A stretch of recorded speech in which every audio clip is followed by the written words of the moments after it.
Eu, como uma profissional que trabalha com harmonização facial, tenho o objetivo de elevar a autoestima das pessoas através da beleza.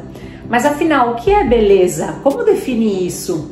O que as pessoas que me procuram querem, na verdade? E o que eu posso oferecer para essas pessoas? Essa é uma reflexão muito importante, por isso estudei vários aspectos da beleza e vou aqui compartilhar com vocês.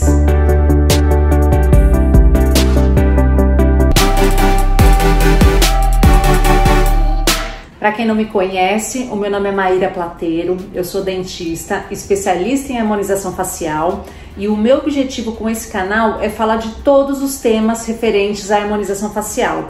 Então, se você gosta do tema, aproveite para se inscrever no meu canal e se você gostar desse vídeo, aproveite para curtir.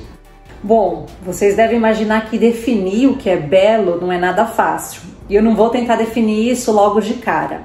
O que eu vou dizer é que o que nós profissionais da área da saúde fazemos para fazer o tratamento de harmonização facial. E a primeira coisa é seguir algumas proporções matemáticas, que não tem nada a ver com o subjetivo, com o energético, com nada disso. Então a gente leva em consideração a simetria, não que obrigatoriamente nós temos que ser completamente simétricos, porque ninguém é, mas a gente corrige essas assimetrias mais gritantes. A gente leva em consideração algumas proporções. Uma das proporções que nós levamos é a da proporção áurea, que é aquela proporção que já é estudada há muitos anos pelos gregos, teve a constante de Fibonacci, que é uma proporção, tem até uma reguinha para explicar melhor para vocês.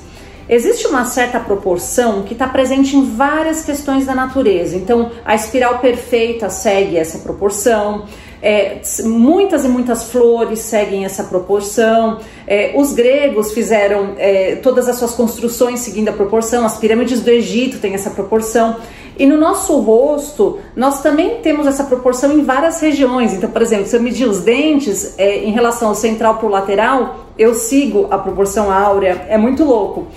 Se eu coloco, se eu meço o canto da testa com a ponta do nariz, a minha proporção áurea tem que estar na pontinha do queixo.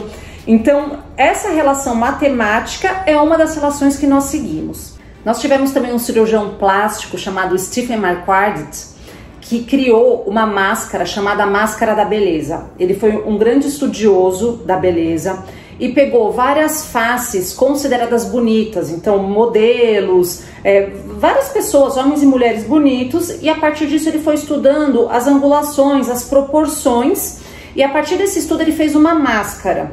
Então, quanto mais as pessoas se encaixarem dentro dessa máscara da beleza, mais bonitas elas serão.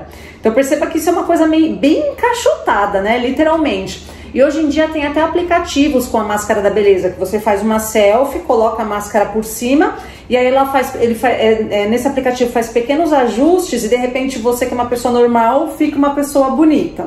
Então existe esse tipo de estudo, que é um estudo puramente matemático, né? E ainda sobre os estudos matemáticos, e é uma coisa que eu uso demais no consultório, é o estudo da cefalometria, que é um estudo que a gente analisa as proporções ósseas, principalmente a proporção do osso da mandíbula, que é imenso, né? Faz parte de todo o terço inferior da face, e o osso da maxila. Nós dentistas estudamos a cefalometria para fazer tratamento ortodôntico, que é o tratamento dentário, mas não somente isso, como o tratamento ósseo, né? Então, a gente perceber se essas distâncias ósseas estão numa posição harmoniosa. E nesse sentido, a saúde e a estética coincidem, porque o que acontece? A nossa mordida tem que estar certinha para a gente mastigar direito e ter uma boa digestão, porque a digestão começa pela boca. A gente precisa respirar direito e está relacionado com essas proporções também. E a gente sabe que, por exemplo, pessoas que têm o queixo muito para dentro, com o envelhecimento acabam ficando com aquela gordura localizada na papada. Ao contrário, pessoas que têm esse osso da maxila para dentro tendem a ficar com um fundo de olheira e um bigode chinês bem pronunciado. Então, essas questões são do dia a dia. Mesmo quando a gente não pede esse exame de cefalometria, a gente já tem um olho clínico treinado para essas proporções e nós trabalhamos muito isso através dos preenchimentos faciais. Agora, a gente sabe que a beleza tem muito mais do que isso, né? Uma das coisas que eu posso dizer é sobre a cultura e a moda. Então a gente percebe ao longo dos anos como mudou o padrão de beleza, como antes mulheres mais violão eram mais bonitas, depois viraram as super magras, agora já está mudando de novo para mulheres que são mais fortes e mais saradas, né? Dando um exemplo de corpo. Mas, por exemplo, agora uma coisa que eu vejo muito é como os adolescentes e os jovens adultos gostam muito desse padrão coreano das boy band que temos agora, que são rostos mais delicados, masculinos. Tudo isso está relacionado com a moda do momento. E essas mudanças de padrão de beleza acontecem em várias partes da nossa vida, né? Então, se a gente for ver, por exemplo, a história da arte, no século XIX se valorizava muito essas pinturas onde tudo era certinho, até que de repente mudou para algo que tivesse mais uma questão de perturbação. Então, por exemplo, no século XX chegou Marcel Duchamp e apresentou aquele urinol que fez as pessoas irem à loucura e falarem, gente, mas o que é isso que ele está apresentando como obra de arte? E foi justamente para ter uma quebra nesse padrão. A gente percebe isso em várias situações. Uma grande marca que tem trazido esse apelo da perturbação é a Balenciaga. Ela ultimamente participou de diversas polêmicas, umas bem bizarras que eu não vou nem comentar por aqui, mas o que é importante falar em relação à beleza, né? No Paris Fashion Week, agora de 2022, a modelo andava curvada em cima de um lamaçal. Ela lançou aquele tênis que parece que já tá todo sujo e esculhambado, que é carésimo. E tudo isso é para fazer a pessoa olhar para certas situações que teoricamente seriam feias e sujas e velhas com outros olhos. Isso a moda é capaz de fazer por nós. E nesses nossos novos tempos, graças a Deus, esse padrão de beleza matemático que tem que ser seguido dentro de uma regra também está mudando. Porque agora não tem voz somente grandes atrizes maravilhosas, grandes modelos, mas todo mundo, como eu, por exemplo, posso pegar a câmera e falar o que eu penso. Dessa forma, as pessoas estão se mostrando e mostrando, escuta, eu sou bonita do jeito que eu não sou igual aquela modelo, mas o meu corpo é interessante, meu rosto é interessante, eu tenho peculiaridades que são legais, e isso faz uma mudança no padrão de beleza. E por conta disso, tem um movimento que chama Movimento P-Beauty, que entrou com muita força agora, que é a valorização dessa beleza peculiar. Ninguém é obrigado a ser igualzinho, ninguém tem que se encaixar dentro de uma máscara para ser bonito. E tem várias modelos maravilhosas que estão dentro dessa P-Beauty e tem várias grandes marcas que seguem. Então, por exemplo, a Gucci, a Chloe, a Celine, todas elas estão colocando modelos desse tipo para fazer propaganda das suas roupas. Ainda sobre a pesquisa que eu fiz sobre o que é beleza, eu encontrei autores que relacionam o bonito com o bom. E a gente percebe isso em grandes filmes, como geralmente o mocinho é o bonito e o bandido é o feio. Mas também o contrário a gente percebe, né? Então não sei se você já for algum dia numa peça de teatro e o mocinho da peça de teatro era um ator feio. E chegando no final da peça você começa até a achar o ator bonito. Isso no fundo acontece com pessoas, né? Não tem gente que à primeira vista a gente acha feio, só que depois de um tempo que você conhece, a pessoa é legal, a pessoa tem uma energia que você passa a achar ela bonita. Da mesma forma como tem umas pessoas super bonitas que elas têm umas atitudes tão péssimas que a gente passa a achá-las feias. Então, existe sim uma relação do belo com o bom. Também tem uma relação do belo com o harmônico, com o limpo, com o certo. Então também é aquilo, né, que às vezes a gente até brinca que assim, eu sou feio, mas eu sou limpinho, né? Isso faz um sentido, né? Mesmo que você esteticamente não pareça ser maravilhoso, assim, se você tiver com o banho tomado, cabelo penteado, uma roupa legal, isso também já mostra um cuidado que também aos nossos olhos tem uma relação com o belo. E o belo certamente não está relacionado apenas com o sentido da visão, está relacionado com o nosso olfato, está relacionado com a nossa audição, com o nosso paladar. Então, por exemplo, uma pessoa que tem uma voz interessante, ou mesmo um tom de voz, né, como a gente se comporta assim, né, nessa vibração da voz, do cheiro, tudo isso está relacionado para que na nossa cabeça instintivamente a gente tenha uma impressão. Porque essa impressão do que é bonito e o que é feio é uma coisa automática, que a gente não racionaliza. Mas são vários detalhes de vários sentidos que nos fazem ter essa percepção. E desde Darwin existem teorias evolutivas relacionadas com o belo.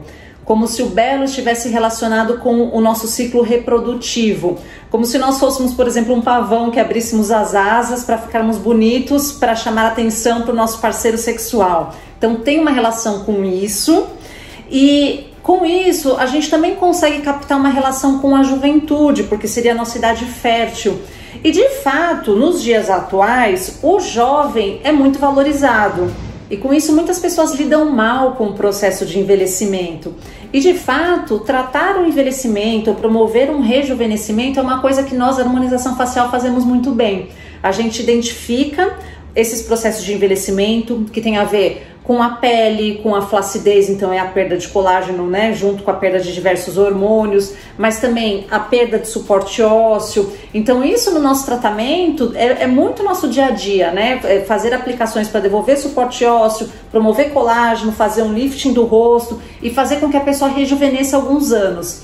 Então, com certeza tem esse aspecto dentro da beleza. E é lógico que não dá para ficarmos jovens para sempre. É claro que a gente vai fazer tudo o que tiver nas nossas mãos para nós termos esse aspecto e nos sentirmos melhor com isso. Mas também ninguém quer morrer jovem, então o tempo ele vai passar para todo mundo mesmo. Então a gente tem que aceitar isso com uma certa tranquilidade. A gente sempre vai melhorar o que tiver que melhorar, mas a gente não precisa ser aquela pessoa de quando nós tínhamos 16 ou 20 anos de idade. Não seremos essa pessoa, mas queremos envelhecer de uma forma bem, gerenciar o processo de envelhecimento e não parar o envelhecimento. Com tudo isso, eu tenho que dizer que nada consegue definir a beleza apenas por esse senso estético. Porque a beleza tem vários componentes misteriosos que são inexplicáveis, que é uma mistura de diversas sensações, com diversas energias. Até por isso, como a gente vai justificar quando a gente olha alguém que às vezes esteticamente nem é bonito, mas de repente a gente fica apaixonado, assim, né? Apaixonado ou apaixonada. E ao mesmo tempo pessoas que teoricamente são tão bonitas e às vezes a gente olha, nos primeiros segundos a gente já tem aquele repúdio.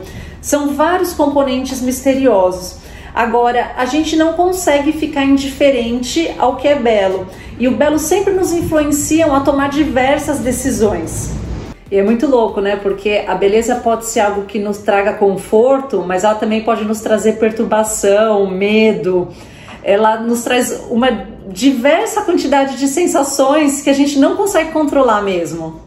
Agora, fala a verdade, que desafio para o profissional que trabalha com harmonização facial entregar beleza para a pessoa. Será que beleza é uma coisa que você compra? Que você vem aqui, compra, eu te dou 1 quilo de beleza? Será que é assim que funciona? O que eu acho é que nós profissionais conseguimos com muito louvor retardar o processo de envelhecimento, fazer pontos que matematicamente promovem o embelezamento e, além de tudo, as pessoas que vêm passar por tratamento geralmente têm um aumento da autoestima e isso energeticamente lhe traz muitos benefícios também. Mas existem certos pontos que a gente não consegue controlar, inclusive como que está o estado mental dessa pessoa. Então, na minha opinião, mais do que eu bater o olho numa foto e dizer, olha, você precisa disso, disso e daquilo, a gente tem que começar o tratamento de harmonização facial com uma conversa muito franca. E nessa conversa, a primeira coisa que eu preciso fazer é te ouvir muito quais são as suas expectativas, o que você gostaria de mudar. E a partir disso a gente alinha as expectativas, eu digo até onde eu posso trabalhar e até onde é um desejo que você tem que às vezes é inconsciente, eu não consigo chegar naquilo que você quer. Eu pessoalmente não gosto muito de tratar pessoas que acabaram de terminar um casamento, por exemplo, que estão muito tristes e esperam que o tratamento de harmonização facial resolva uma questão psicológica que ele não é capaz de resolver.